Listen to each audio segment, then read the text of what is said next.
तीनों अनाथ हैं, चूज कर ले तुझे किसके साथ शादी करनी है। पर मम्मी, मैं अनाथ से शादी क्यों करूंगी? क्यों बेटा, क्या कमी है इनमें? तीनों पढ़े लिखे वेल सेटल्ड हैं। बेटा आप एक एक करके अपने बारे में बताइए।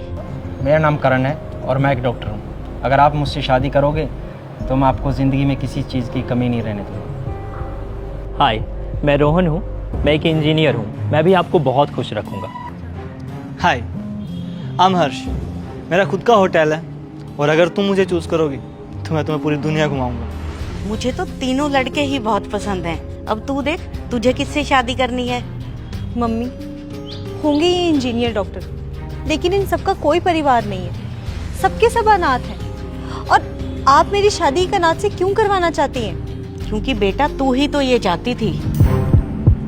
मम्मी, मैं पहले ही क्लियर कर दूं, मुझे वहां शादी करनी ही नहीं है जहां लड़के की फैमिली उसके साथ रहती हो। अगर शादी के बाद मैं अपना घर छोड़ के वहां जाऊंगी ना, तो उसे भी मेरे लिए ना अपना घर छोड़ के अपने पेरेंट्स को छोड़ के आना पड़ेगा। और मैं अपनी फ्रीडम के साथ कॉम्प्रोमाइज नहीं कर सकती। मैं लड़के के साथ रहना चाहती हूँ, उसकी फैमिली के साथ नहीं। पर बेटा परिवार तो जरूरी होता है। होता होगा मम्मी, लेकिन मुझे नहीं चाहिए। मुझसे ना ये सास बहू वाला ड्रामा नहीं झेला जाएगा। I want my peace and freedom. अरे मैं अपने पति को संभाल सकती हूँ, लेकिन उसके परिवार को नहीं। बेटा शादी से पहले ना हर लड़की में ये घबराहट होती है कि वो नए घर में जाके एडजस्ट कैसे करेगी। लेकिन बेटा ऐसे परिवार से अलग रहना ये भी तो सही नहीं है। कल को तुम्हें कोई इमरजेंसी पड़ जाए, तुम्हारा ध्यान रखने के लिए कोई तो बड़ा होना चाहिए। मम्मी, परिवार के साथ रह के ना मेरी फ्रीडम मुझसे छिन जाएगी। हर कोई मुझसे यही बोलेगा, बहू ये मत करो, वो मत करो, ये मत पहनो, वहां मत जाओ, ऐसे मत करो। Oh my God mummy, boundaries के साथ ना मैं नहीं रह सकती। मुझे टॉक्सिक एनवायरनमेंट में ना रहना ही नहीं है। मम्मी, मुझे ना अपनी लाइफ बस अपने पति के साथ जीनी है। ना होगी फैमिली, ना होगी कोई टेंशन। प्लीज अगर कोई ऐसा लड़का मिले ना तो मुझे बताना। देख जैसा लड़का तुझे चाहिए था वैसा ही तो ढूंढ के दिया है मैंने।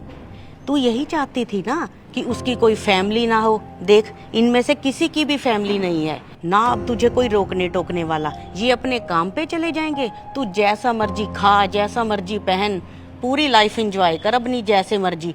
ना ही कोई परिवार की टेंशन, ना ही कोई टॉक्सिसिटी। यार मम्मी, ऐसे थोड़ी होता है। अरे बेटा यही तो मैं तुम्हें समझाने की कोशिश कर रही थी।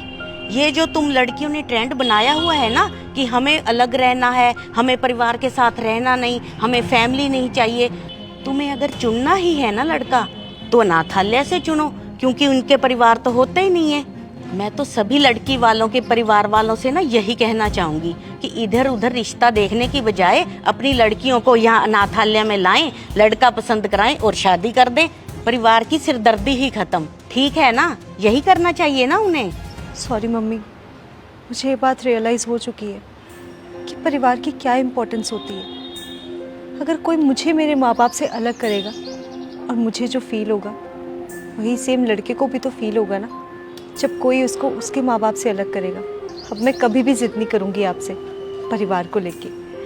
और मम्मी, अब जैसा भी लड़का ढूंढना चाहती है ना मेरे लिए, वैसा ही ढूंढिए। परिवार की कीमत ना वही लोग समझ सकते हैं जिनके परिवार नहीं होते।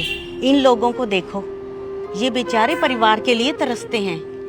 इसलिए बेटा भगवान का हमेशा शुक्रिया अदा करो कि उसने तुम्हें परिवार दिया। बेटा तुम सबका बहुत बहुत थैंक यू जो तुमने मेरी बेटी को सब सिखाने में मेरा साथ दिया।